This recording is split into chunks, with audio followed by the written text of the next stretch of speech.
What if everything you have been frustrated about in relationships are the direct, beautiful antidotes? For every sign of a foolish character, there is a corresponding sign of a wise one.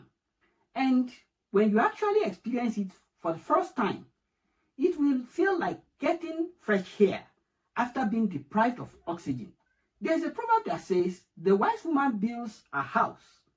She does not just occupy it, she builds it with her words, her character, her choices every single day. Today, I'll be describing what it looks like in practice. The 3 signs that you have found a woman who can build with you. Clear, biblical, and real. Finding a wise woman is not just about a more pleasant dating experience. The stakes are the quality of your entire life. This is the difference between a marriage that drains you and one that fuels you for your purpose. Between a partner who is a liability to your calling and one who is your greatest asset. Between a home that is a battlefield and one that is your sanctuary. The Gottman Institute calls it a sound relationship house. Every room of it built on a foundation of safety, trust, and mutual respect. A wise woman does not just occupy that house, she builds it every single day in ways both seen and unseen. These are the 3 signs that you have a woman who can build with you. Let's dive in. Sign number 1, she will have correctable spirit. The book of Proverbs 8 and 9 says, rebuke the wise and they will love you. Instruct the wise and they will be wiser still. You can read that again. A woman who is ready to build with you will love you despite correcting her. She will not just tolerate it or endure it or forgive you for correcting her. She will love you for it because wisdom sees correction as a gift, as evidence that someone cares enough to tell you what nobody else would. A wise woman holds her opinion, her actions, even her identity with an open hand. She can receive correction without feeling like her entire world is collapsing. Think of the difference between fragile glass that shatters at the first impact and clay, which can be reshaped, remolded, and even made more beautiful through prayer. The correctable spirit in this case is clay, and she knows the difference between you did this wrong and you are wrong as a person. That distinction, that psychological safety, is what Gottman Institute identifies as the single most important marker for a relationship's long-term success. Let me tell you about Mark and Helena. After Mark left his previous relationship, he eventually met a woman, Helena. One day, nervously, he said, I feel a bit dismissed when you look at your phone while I'm talking about my day. Helena puts her phone face down. She looked him in the eye and said, you are right. That was rude of me. I'm very sorry. My attention should be on you and not on my phone. Let that land. We are still going somewhere. Mark then told her he had never felt that in any relationship before. With this he has seen in Helena, he felt not just heard, but actually heard. It was a revelation, not because the moment was dramatic, but because it was so simple and had felt so impossibly rare. And this ability to receive correction creates the soil for the second sign to grow, something even more transformative.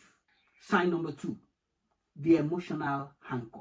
A wise woman is not a placid lake with no storms. She is a safe harbor in the storm. She has the emotional strength to navigate her own rough waters and the capacity to provide shelter when you are navigating yours. You are not afraid of her emotions because her emotions does not control her. She navigates them and she lets you be part of the shelter. Proverbs 14 verse 1 says, the wise woman builds a house, but the foolish one tears it down with her own hands. The wise woman builds. She creates an environment of peace, safety, and trust. This is high emotional intelligence. the ability to identify what she's feeling and respond rather than reacting. She does not need to suppress her emotions. She's able to say, I am feeling very angry right now. I need 20 minutes before we talk about this. This is not weakness. This is extraordinary self-awareness, and it is the foundation of psychological safety for every person in our home. Back to the relationship of Mark and Helena. Mark watched Helena receive devastating news about a family member. She cried. She was genuinely hurt. The pain was real, but she did not lash out. She did not collapse into chaos. She simply told Mark, I'm really struggling. I need a hug. And then, I might just need to be quiet for a little while. In a moment of greatest pain, she was still able to communicate her needs clearly and gently. She was a harbor in her own storm, and she let him be part of the shelter. Mark understood her emotions, and for the first time, Mark, in his relationships, had this kind of experience, a pleasant one from a woman, showing what it means to love someone without being afraid of them. And this strength does not come from a great personality or a positive thinking. It comes from something underneath both of those things. It comes from the third sign, the foundation of rock. Matthew 7, 24 and 25 says, everyone who hears these words of mine and puts them into practice is like a wise man who builds his house on the rock. The rain came, the streams rose, the winds blew and beat against the house, yet it did not fall, because it had its foundation on the rock. The key phrase here is not heard, it is put into practice. Our faith is not the most beautiful sand on the surface, it is the bedrock deep beneath the house, not always visible in every moment, but everything else is built upon it, and it holds firm when everything else shakes. This is intrinsic religiosity. Our faith is our internal moral compass. It provides a consistent framework for our decisions, our forgiveness, our purpose. Not a costume that she wears, but a character she has built through 1,000 private choices that nobody applauds.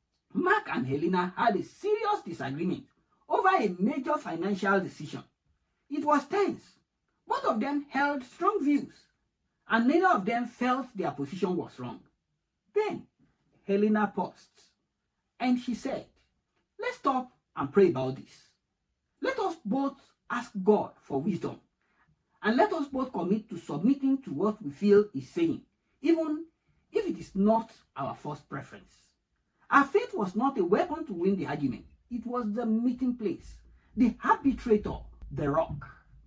And Mark realized, for the first time, what it felt like to be in a relationship where God was actually the foundation, not just a reference point for winning disagreements. Here is the beautiful picture. The correctable spirit means she's a lifelong learner. Your relationship will always be growing. There is no ceiling on what you build together. The emotional anchor means your home will be a place of peace and genuine restoration, not a place you dread returning to. The foundation of rock means you are building a legacy that can withstand anything life throws at it. This is what you have been looking for. This is the standard. Not a kind of perfection, but wisdom.